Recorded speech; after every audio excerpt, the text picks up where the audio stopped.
surprise you to hear that we think first about commercializing it, right? Because if you can't commercialize it, you don't have anything to really worry about, right? So in the eyes of a sort of a capitalist or a private sector person, you tend to focus on that first. I think one of the things social media has taught us is, hey, let's not collectively be so naive about the negatives. Let's not wait a decade and see what damage we've wrought and then see if we can undo it. So I do think there's, including with private sector capitalistic companies, there's a lot more willingness to try to anticipate those negative effects.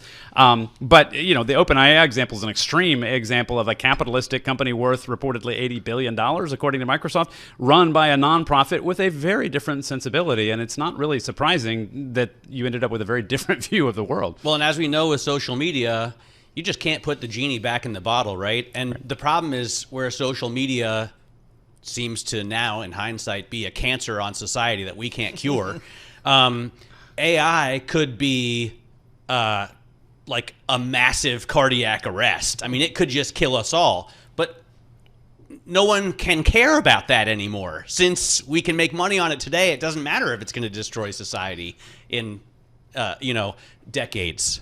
Yeah, I don't know that I would agree that nobody can care about it anymore. But you can care, but you can't do anything about it. You can't stop it. Right. Yeah. Right. But I think it's interesting. I mean, we could have a debate about Skynet and whether the end of humanity, how likely that is to happen. I think the risk of that is it misses, if everything is the extinction of humanity or not. I mean, you've sort of dialed it up to 11, right? There's nothing less than that. I think there are plenty of near-term harms that are much more likely, that will happen much more quickly, that we run the risk of glossing over. And think about it, right? Remember the early days of email, right? This is amazing. I can communicate with people. And then scammers, grifters, fraudsters, and marketers decided, hey, I can send 1 billion emails for the same price as one, and all of our inboxes started being flooded. Well, now basically content creation is effectively free with ChatGPT and those kinds of tools. With AI, now I think the entire internet runs the risk of being flooded with spam, misinformation, and just garbage. And we're all going to have a very pragmatic challenge, sort of managing through that. Never mind the terrible potential long-term use cases. Just in the near term, we're going to have a lot of real problems because bad actors are going to take these tools and do bad things with them. So just AI in general, I mean, with OpenAI, I guess as we speak, part of Microsoft now, what are the competitors out there in just an artificial intelligence? What are the competitors, and does it change? It seems like it's got to change the competitive landscape. No doubt it will. I mean, you want to say, okay, what are the chatbot competitors who are building large language models? That Google's got Bard, Anthropic was a former AI person. There's a couple of them out there, but building your own large language model is like $1 billion proposition. So it's not going to be dozens of these things. Okay. It's a big tech kind of investment. But I think what's interesting is you raise a point about we all tend to think of AI in terms of ChatGPT and chatbots. And that's really amazing, and it's got some really interesting use cases. But think about other worlds like transportation, healthcare, manufacturing. AI has the ability to transform those industries. Traffic, like imagine a world where autonomous vehicles, and those have their own sets of challenges, can untangle traffic in big cities, and we no longer have to sit in traffic jams. Imagine a world where radiologists don't miss scans on X-rays or MRIs and things like that. I mean, there's plenty of use cases where AI can truly help humanity in substantive, powerful ways that have nothing to do with chatbots that are powered by AI and these underlying large language models. So the large language model, or the data set, I guess, is the most important issue that you deal with. How do you look at this from Beacon Software perspective? Like, what data sets are the most important? Which ones do you want to get a hold of? Which ones can we not touch? It's such a huge issue, right? Yeah, it is. And at Beacon, we've specialized in transportation, right? So we're working with state DOTs, Georgia and other states, to say, okay, how are you going to untangle traffic, mainly in your big cities, which is where you've got it? Well, they're actually awash in data. They've got more data than they know what to do with, than they can effectively store, than they can effectively harness. And what's AI great at? Taking a massive data set and making sense of it. And these connected vehicles, now think about it. Every time you've got a Tesla on the road, every time you turn your windshield wipers on, there's a signal right there. That's been captured. And you say, well, who cares? Well, guess what? If you harnessed every vehicle on the road and you knew when their windshield wipers were on at what level, you now have a hyper-local precipitation map that's the likes of which nobody else has, right? That is awesome.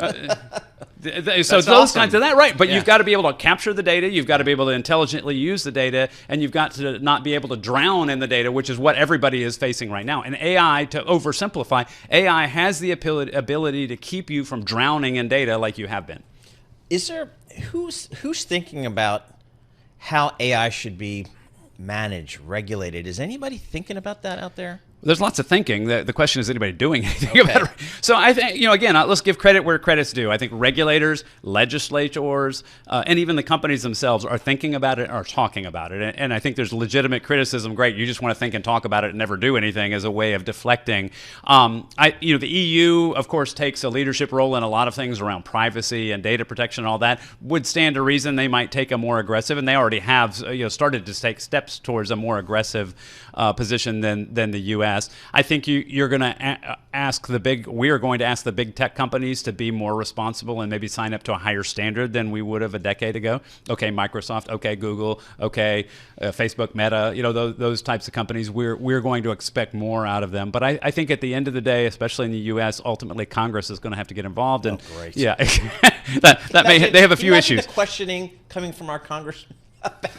I won't mention. There are a few I can definitely imagine, but it's a horror show thinking about it. So how long, Jim, until we have real leaps forward in like autonomous driving? And I mean, the real question is how long is it going to be until we have far fewer deaths from traffic accidents? Yeah, I'm glad you mentioned that because we've got 43,000 people a year die on U.S. roads. It is a public health crisis. I mean, people don't typically think about it that way.